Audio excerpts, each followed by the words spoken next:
Let's have Svetlana do the mandala, please.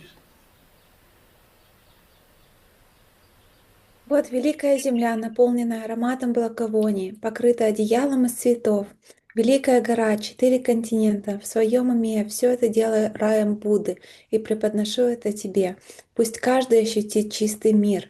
И дам гуру Ратнамандала Камнирьятаями. Thank you. And Katya, would you do refuge for us?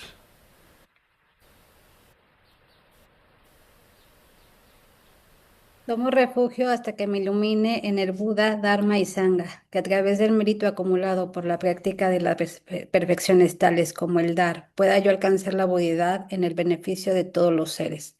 Tomo refugio hasta que me ilumine en el Buda, Dharma y Sangha, que a través del mérito acumulado por la práctica de las perfecciones tales como el dar, pueda yo alcanzar la budeidad en beneficio de todos los seres. Tomo refugio hasta que me ilumine en el Buda, Dharma y Sangha, que a través del mérito acumulado por la práctica de las perfecciones tales como el dar, pueda yo alcanzar la budeidad en beneficio de todos los seres. Thank you. Let's do a little rejoicing. Let's start with, oh, hi, Sophie.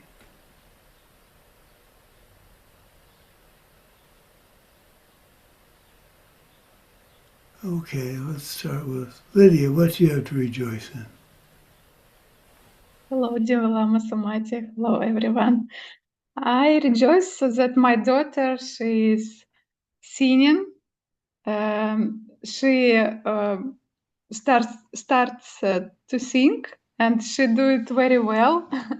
And I'm rejoicing for that because she was very shy before. She was afraid of other children on playground, and now she like to sing, to have a performance on the stage. So I'm very rejoicing for my seeds changing a lot. Oh, that's very nice. Good. I look forward to seeing her in concert someday. Yes. Okay.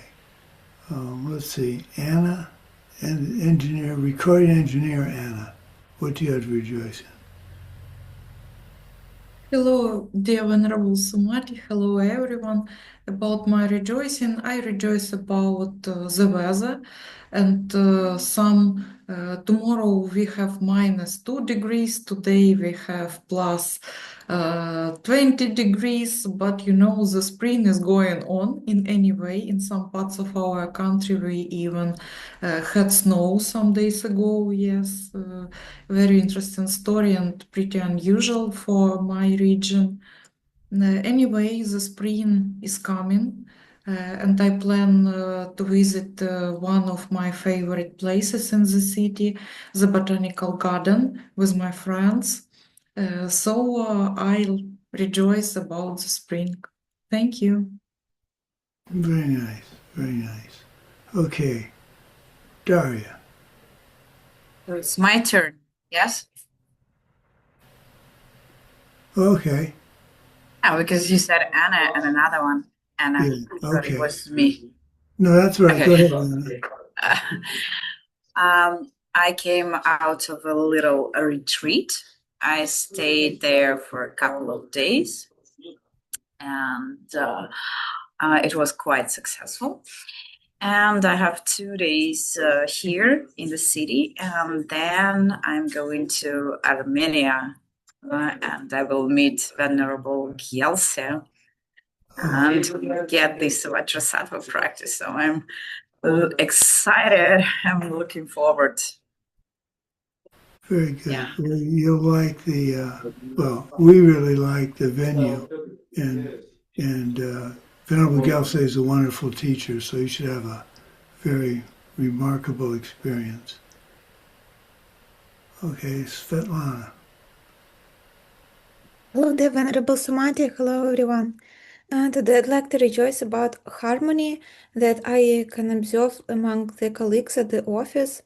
I was thinking that is nice that we are like giving food to each other, like small chocolates or cookies and trying to make nice experience to each other. People are sharing some food with each other.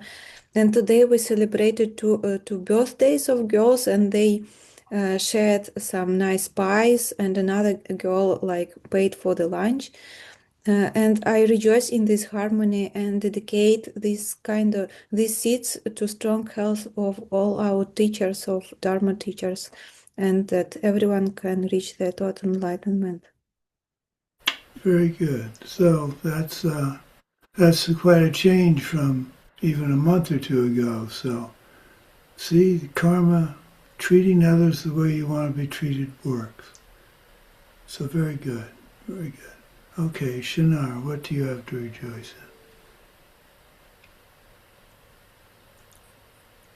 Hello, Venerable Sumati, and hello, everyone. I would like to rejoice that I have been consistently doing Tonglen meditation for a week, celebrating small wins, Good. and I'm rejoicing for that.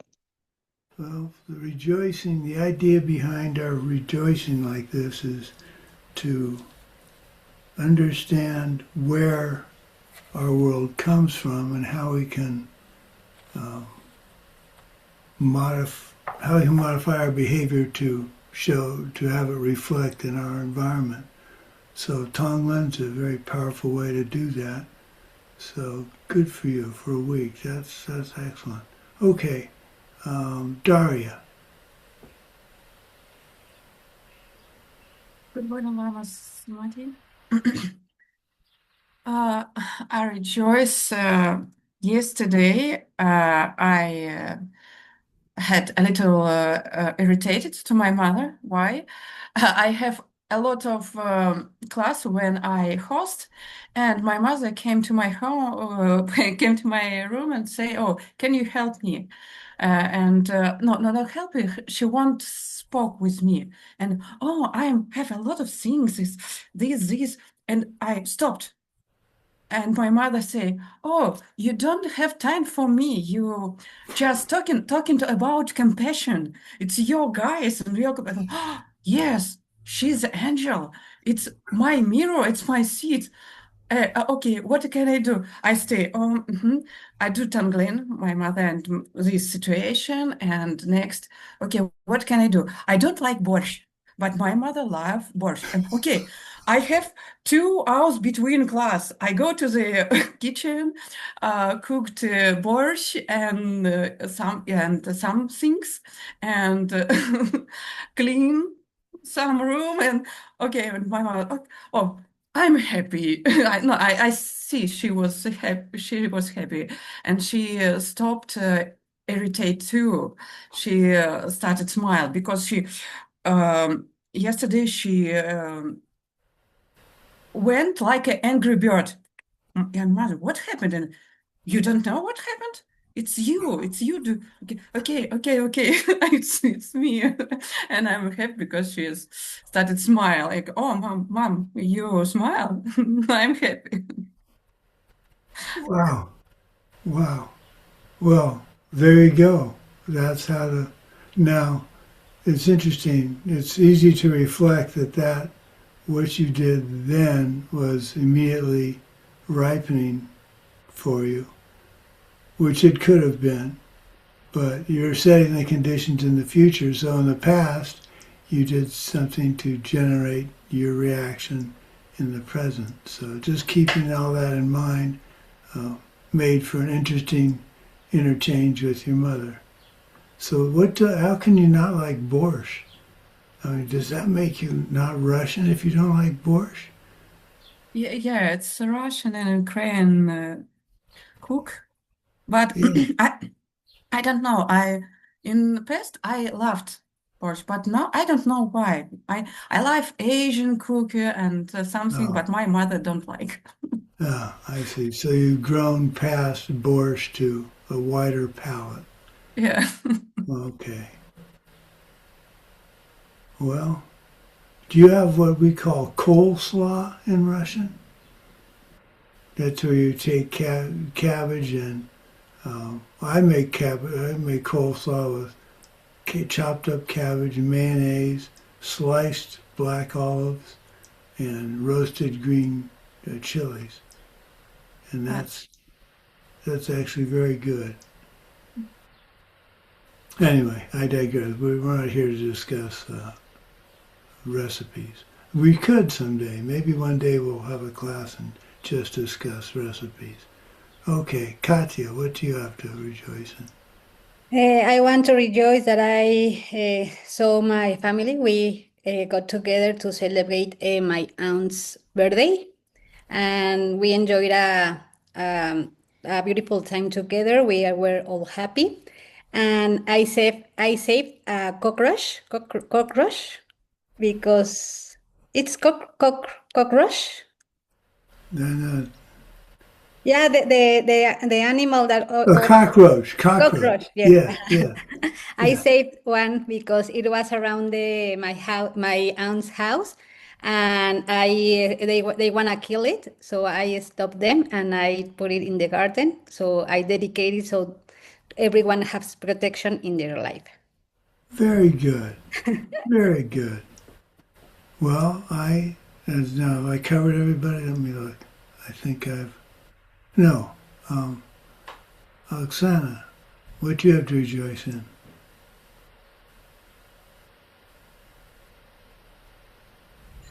Здравствуйте. Hello. Знаете, шла и думала, чем бы порадовать вас, I was thinking И понимаю, what I want to что rejoice. у меня интернет не работает дома. I understand that my internet WhatsApp is в not России working. практически не работает. WhatsApp is not working in Telegram не Russia. работает. Ну, в общем, Telegram is связи not у working. меня вообще минимально. Но And a я этому minimum радуюсь, потому что connection. вот семинар единения But уходит от меня прямо быстро I'm уходит. rejoicing Вот, that и радуюсь, то, что я тоже еду в Армению, но с вами летом. I'm rejoicing that I'm going Вот, to что есть Armenia, возможность такая у меня вот оплачивать все мое that I обучение, have an вас видеть, opportunity вас to служить. pay Я the радуюсь, teaching, прямо to радуюсь. see you, Так to что serve you. спасибо вам большое. I'm Я с вами. rejoicing despite this all issues with connectivity. I'm Спасибо. able to connect. Oh, good. So we'll see you in August. Great. Good. Okay, now it's my turn. Speaking of saving things, much to my surprise, I am still able to catch flies so I can put them out. We had a fly that was being particularly pesky, and I said, well, let's see if I can still catch flies. So I caught it in midair, and I didn't crush it, and I took it outside. So I can still do that. My reflexes are still reasonably good. So that's just something I thought was neat. What else?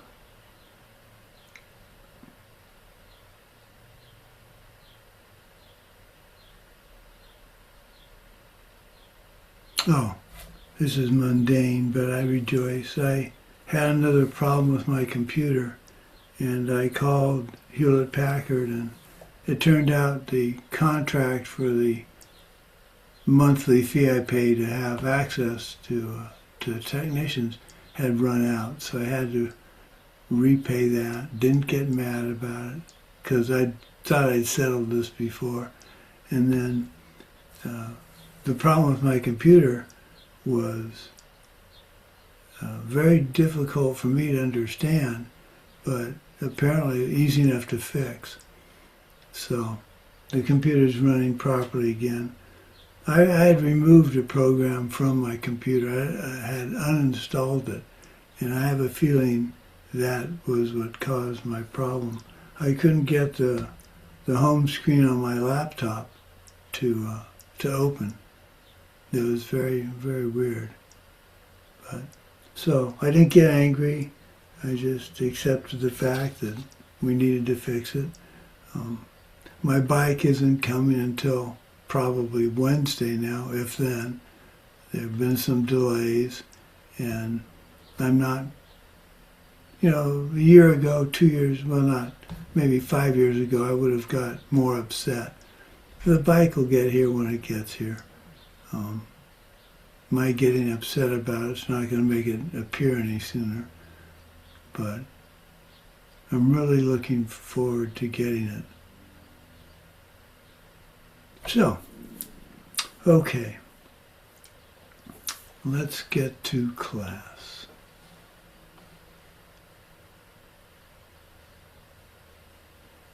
I have had interesting things happening with PowerPoint. I organized the slide sequence and I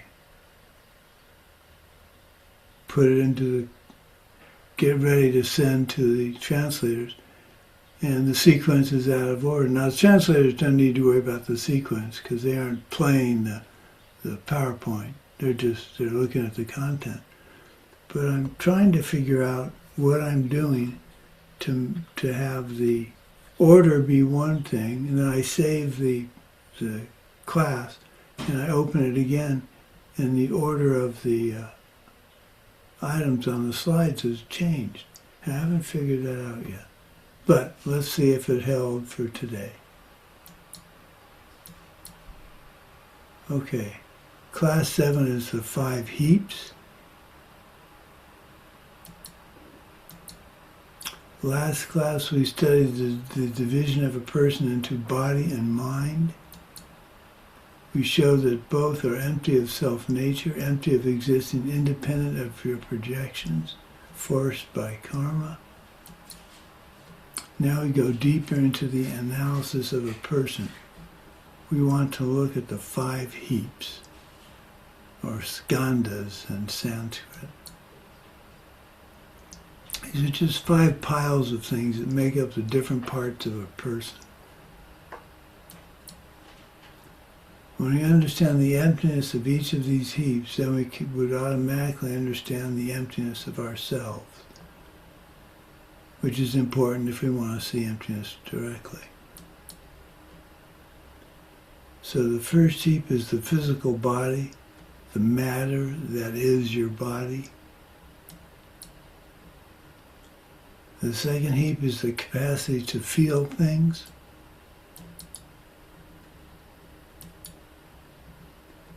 That can be divided into 3 things: feeling good, feeling bad, or feeling neutral. Or you can also think of it in 5 categories: physical pleasure, mental happiness, neutral, mental unhappiness, physical pain.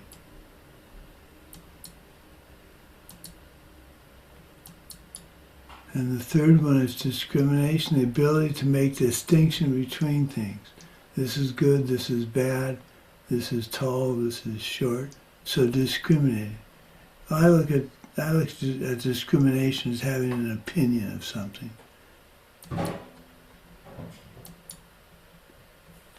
And number 4, all the factors aren't covered. We need to go to number 5, really, before we go back to number 4. But it includes the other. There are 46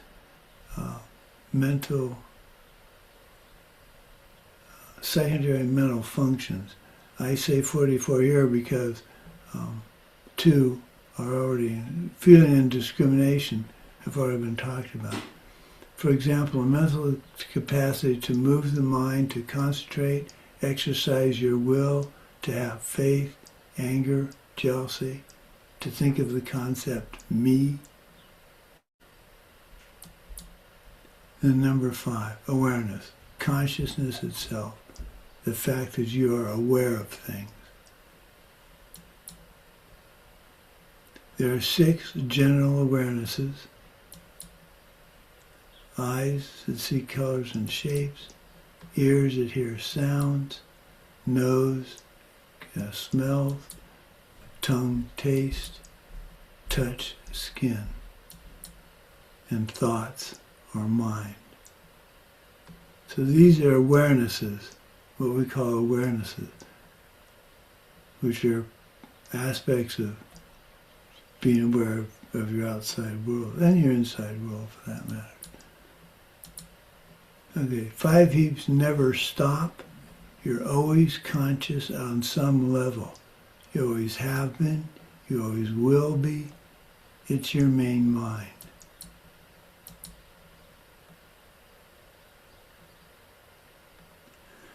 The two mental functions, feeling and discrimination, are the root cause of all conflict in this world, the cause of all your suffering lives,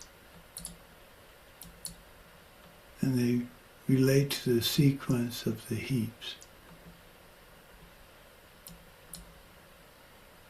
Buddhists still discriminate between things, between beings and things. Their discrimination is pure, unlike ours, which is comparing me and others. For them, it's themselves and their projections. The five heaps are in the order of subtlety,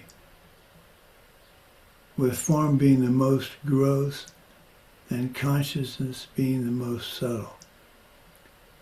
Feelings are the second most gross because so much of how you feel depends on the body. My head feels bad, my back hurts. It's not the head or neck. It's your mental function of feeling that identifies it as pain or pleasure.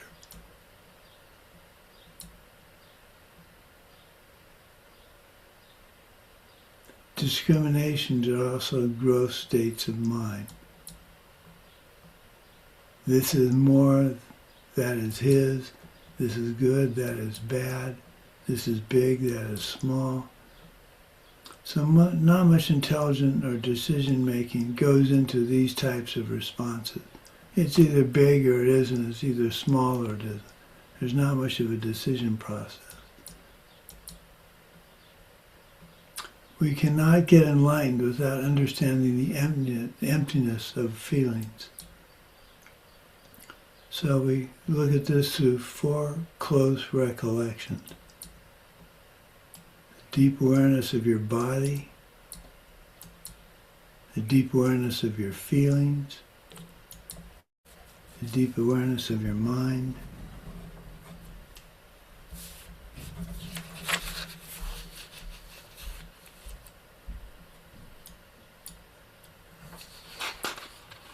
the deep awareness of things,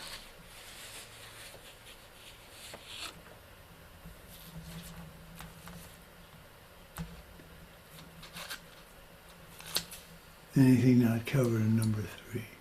There are 4 analyses or meditations on emptiness. For each one, there's an exercise to go through to gain an understanding of its emptiness. In this class, we'll cover the first 3. Deep awareness of your body, deep awareness of your feelings, and deep awareness of your mind. Steps to examining the emptiness of your body. You decide the whole body and its parts and components have no self-nature from their own side.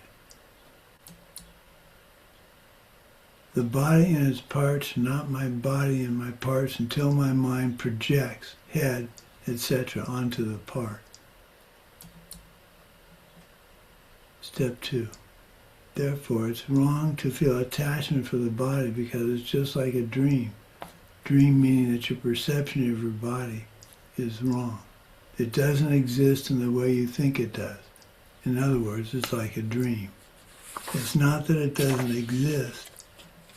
You have to be careful here. It does exist, it just doesn't exist in the way we think it exists. The body that you spend so much effort to take care of, to protect, especially being willing to help others to get what it needs, doesn't exist from its own side. By doing harmful things for my benefit only brings harm to it, my body, in the long run. If we all understood this and all really followed it, all of us, not just here, but everybody, just think what the world would be like if everybody understood that when they do harm to others, they're harming themselves. When they do pleasurable things for others, they're making that happen for themselves as well. It would sure solve a lot of problems. But the world, for the most part, our world exists with the need to blame others. And that just shows the ignorance of not knowing the how and the why. Is my karma but, or the past is your present, the present is your future. If you understand those comparative issues, then this all falls by the wayside. But as we're finding, there are many, how can I say this? There are many, no, I want to say arguments. Well, it's a belief structure we were brought up with that causes us to not come up with this originally. We're brought up to think that things are self-existent. And it's not that we're taught they're self-existent. My parents didn't say, David, this is self-existent. But they showed by their response, in hindsight, my response, their response, our response, is that we were brought up thinking all this was self-existent.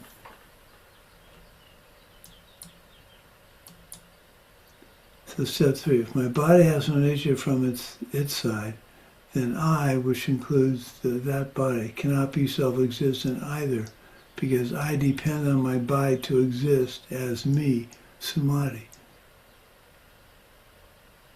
So that's pretty straightforward.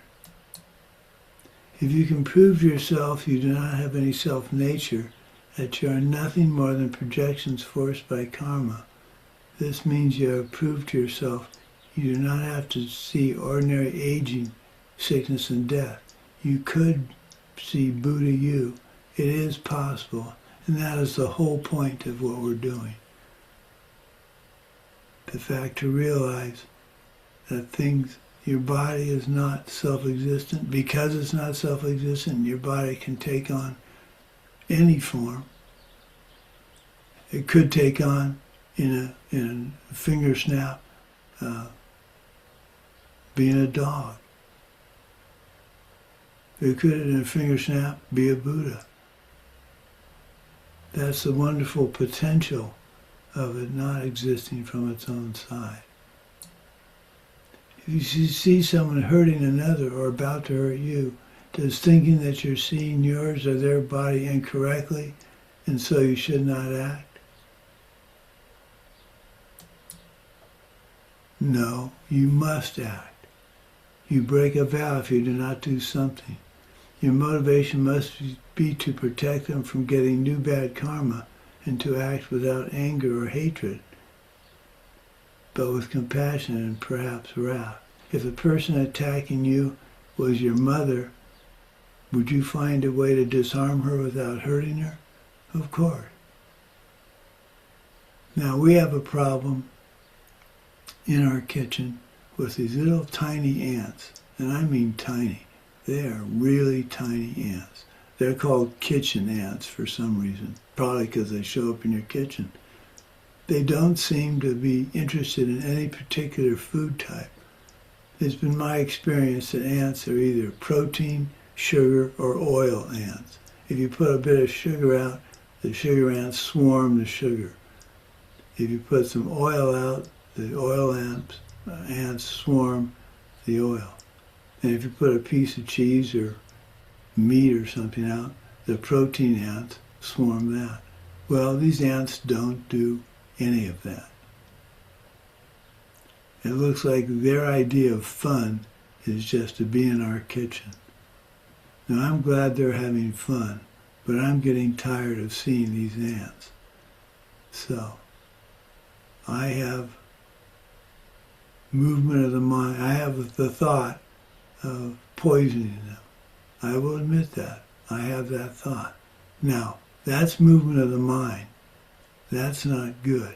But I haven't acted on it. I am so tempted to get some poison and get these ants out of my kitchen. And my thinking, and this is where how good a Buddhist you are shows up. I'm thinking that I'm going to prevent them from incurring the terrible karma of annoying a human. Because compared to them, I'm a human and I'm a higher karmic object. So that's my rationale. And my wife looked at me and said, well, that's just about the stupidest thing I've ever heard. How can you justify killing ants thinking you stop them from incurring the karma of annoying a higher karmic object? They don't know who you are. They don't know if you're a higher karmic object.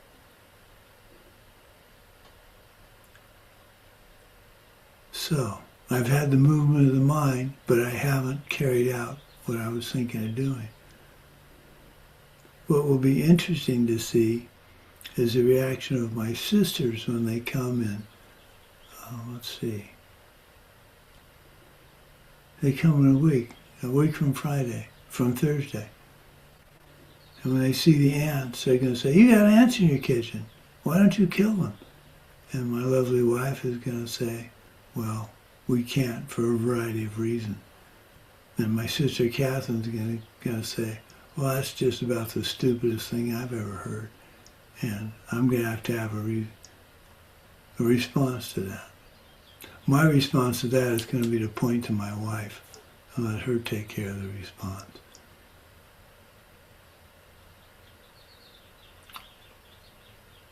So you have to put this in perspective, and the person attacking you is your mother aspect is a tough one. My dad was walking down a street when he was maybe 35 years old. Well, that's not true. He was already married.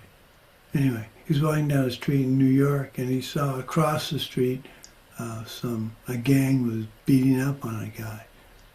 And he wanted to go and help the guy, but one person against a gang wasn't going to turn out well for him, so he didn't. So you have to put it all into perspective.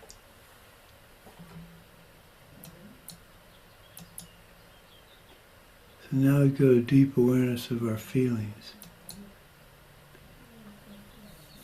We deny that feeling itself has any nature of its own. If we examine any given feeling for its nature, it subsides or changes, and therefore it cannot be self-existent. In order for something to change, it must depend on something else, and thus is not self-existent. The thing we call pain is unpleasant only because the mind intercepts the data and labels that pain, forced by our past karmic deeds. Like pain, which doesn't come from the densest drill, pleasure does not come from cookies or donuts. It comes from the projections forced by our karma for causing someone else a pleasant experience. Let's go over that again. Like pain, which doesn't come from the densest drill, pleasure does not come from cookies or donuts. It comes from a projection forced by the karma of causing someone a pleasant experience. So we have to keep in mind, as we're thinking about all of this and trying to find ways around it that are convenient, or ways around the idea that it's all coming from our karma. We think that. I mean, I'm thinking that when I'm thinking about killing these ants. I'm trying to get around my karma, but in this case, I don't want the ants in my kitchen, and my reason is because I don't want them to incur the karma of annoying a higher karmic object. That's just rationalization. So pain does not come from the dentist's drill. Pleasure does not come from cookies or donuts. It comes from the projections forced by the karma of causing someone else a pleasant experience.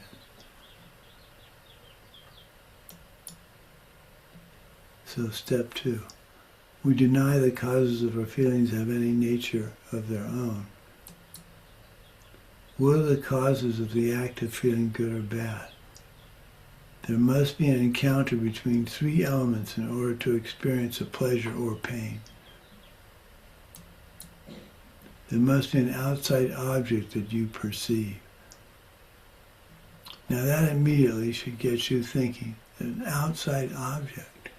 There are no outside objects. No, there are no outside objects that don't come from our karma ripening to perceive them. Whenever you see a statement that positive, that negative, there are no outside objects, blanket statement. Usually that means there's a caveat, because that says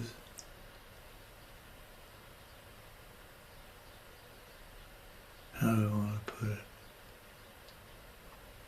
The caveat is they say in our country, dropping the other shoe. So when we say nothing exists, the lower schools say, well, we're saying nothing exists, period. We're saying nothing exists but that forced on us by our karma. So that's the caveat. That's the only way I can explain it. So first, there must be an outside object that you perceive. So we have the karma ripened to have an outside, the parts and pieces. It comes into our brain. We assign it a pen, and that's the outside object we're perceiving.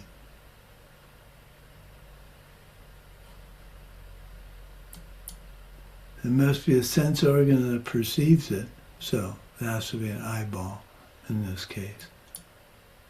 There must be an awareness of that sensation, and that's our brain being aware of the information that has reached it. When these 3 elements convene, and it's also step 6 and 7 of the Wheel of Life, you get a feeling. The next step in the analysis is to check to see if any of these 3 elements have their own nature. So we can use a milkshake as an example. Yes, my life revolves around ice cream. Does the outside object, the milkshake, have any nature being delicious from its own side? No. Some people don't like chocolate or milkshakes or coldness. Now, how someone can't like a chocolate milkshake is completely beyond me. But there are certain things that are beyond me, and maybe as a Buddha, I will be able to figure that out. I'm just being silly. Are my taste buds coming from their own side? I need taste buds in order to have the feeling of the milkshake. No, because they will disappear sooner or later, especially when the body dies. They will lose their ability to taste. So you must depend on something to be able to taste now, which would be karma. Your taste buds turn over about every 14 to 30 days. You have new taste buds. I think that's weird. But are my taste buds coming from their own side? No, because they will disappear sooner or later, especially when the body dies. What about the awareness of the shake itself, or the taste of the shake? Is that awareness self-existent? No. If the taste of the milkshake didn't depend on anything but my awareness and my mind, I should be able to taste the milkshake anytime I think of it. But that doesn't happen. There has to be a milkshake there. Now I'm kind of experiencing this in a slightly different way. Because I don't taste or smell anything, I think I've told you that, relayed to you that it seems to me I smell aspects of an odor. For instance, basil is the one I usually use. There's a restaurant in town that serves a sandwich in basil soup, tomato basil soup, which is extraordinary soup. But I don't taste it anymore. So what I do taste, if you analyze, I used to do this for a living, if you analyze the essence of basil, you'll come out with maybe 15 or 20 compounds that make up the essence of basil. Now, there's likely to be one compound in greater abundance than the others, and you would think that that would be the taste of, or the essence of basil. Often usually it's the combination of all the various pieces, various sub-volatile compounds that make up basil. So the point of this is, when I eat something with basil in it, I almost taste basil because I taste many of the compounds, but they aren't basil.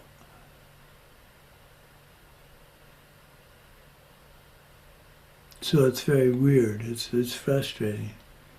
I made chocolate chip cookies yesterday for a soak we had, and I can't taste them. My wife thinks they were great, but I can't taste them. It's very frustrating. Anyway,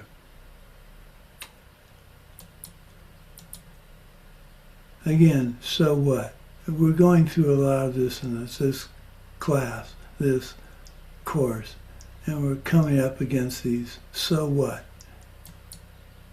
How does this help me stay patient in the face of an unpleasant experience? Let's say in the midst of something happening you don't like, you're being criticized. If we can recall where the three elements are coming from, we can catch ourselves and not make the karma repeat itself by getting angry or criticizing another. Master Santiseva says, doing this properly, you can kiss irritating people goodbye. And that's where you think of, it's your karma ripening. It's my karma so instead of my karma but. It's my karma so my not getting angry back at these individuals is burning off a karmic seed. I'm getting rid of one less karmic seed. I have one less karmic seed of having angry and criticizing people in my life. And it's like I've often said with Parkinson's. Every morning when I get up and I still have Parkinson's, because I don't react with, why is it that I have Parkinson's? It's not fair. I'm burning off without replanting. I'm burning off a karmic seed for inconvenience and Parkinson's. So the hardest thing as a Buddhist is to be patient in this particular instance, because I want my Parkinson's to go away. So why can't it happen sooner? Well, I may have the karma for it to happen tomorrow. I don't know. This Thursday at 3:30 my time. So what would that make it in Moscow, in Russia? 3:30 my time. It'd be 3 in the morning. No. It'd be 1 in the morning. I'll have my appointment with my neurologist, and we're going to go over the options for treating my current state of Parkinson's. Because I want to start taking a more proactive approach in how I'm going to mitigate the next step and the next step in my progression of the disease. So I'm not sure what's going to happen, but I'm hoping we can make it start looking at decisions. We deny the object your feelings are focusing on has any nature of its own.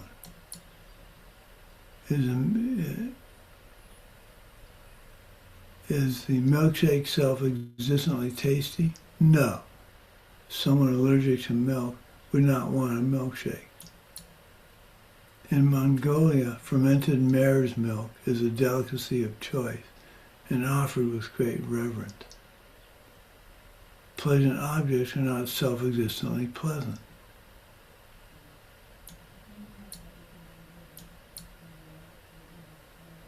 Step 3 is actually part of step 2, but it's isolated here because it's so powerful. This understanding will help you get happier right away. This doesn't make fermented mare's milk delicious, but it immediately addresses your reaction to it. You know where your action came from. The new karma made to make mare's milk taste bad. But you don't blame the host for or the milk. If you recognize the person making you angry or just a little bit upset is nothing but your projection forced on you by your past deeds, you will react with wisdom, not ignorance. The fact that someone thinks fermented mare's milk is tasty is coming from their karma, and you're thinking it's disgusting. It's coming from your karma. So knowing that, you don't react with disrespect to your host who's serving it to you, because you know that sets a seed you don't want in your future. Have I ever been served food that I couldn't eat? Trying to think of, besides being vegetarian, have I ever been served? Well, think about it. I'm curious now. Can any of you think of being served a food which you can't eat? Besides borscht and daria? My wife will not eat, cannot eat creamed corn. Canned creamed corn. It tastes like vomit to her. I'm trying to think, and I can't think of a food that,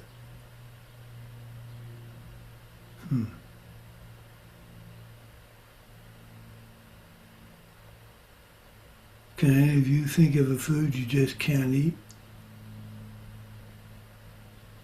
What would it be, Lydia? It's not exactly a specific food, but it's the food which mom of my husband does. That's a broad category.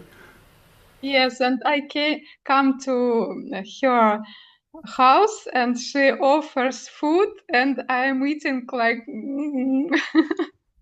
What's wrong with the food?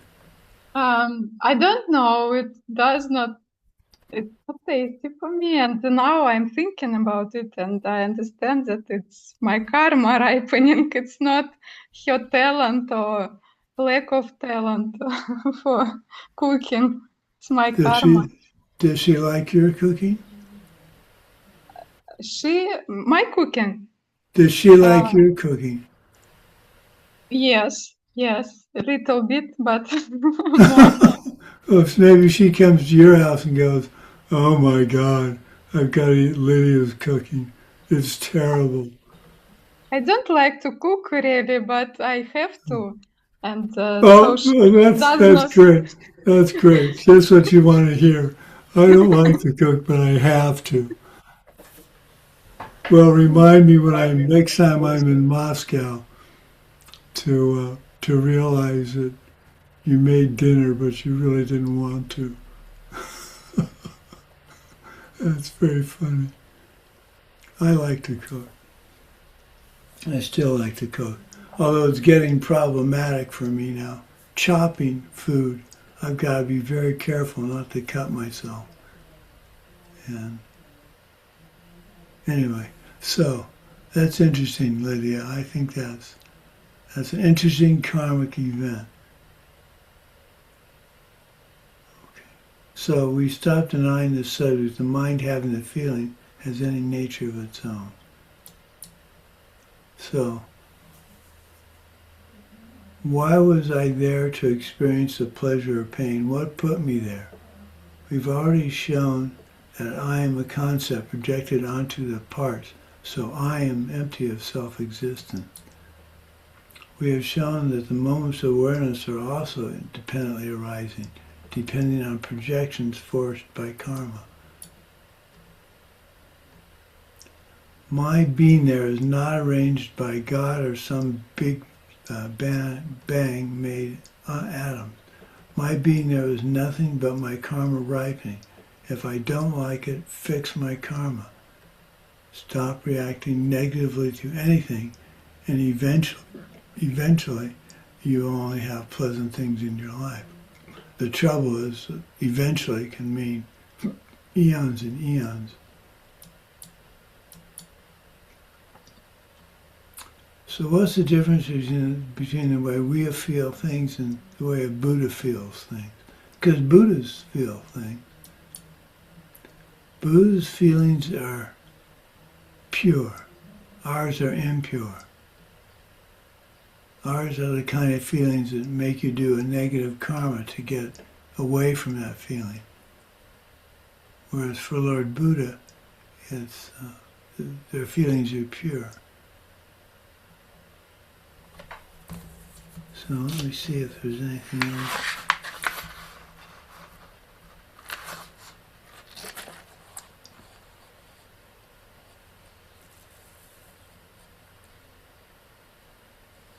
When you're at work and get yelled at and feel pain, then at that moment you must enter the deep awareness of feelings and understand the emptiness of where the pain comes from.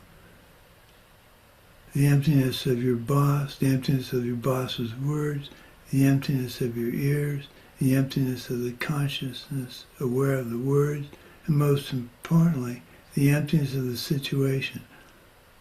The emptiness of the situation, and most importantly, I think that's a very powerful thing we need to remember. Why is this happening to me? When you have impure feelings, you must have reflexes that are lightning fast to catch the bad thought and stop it.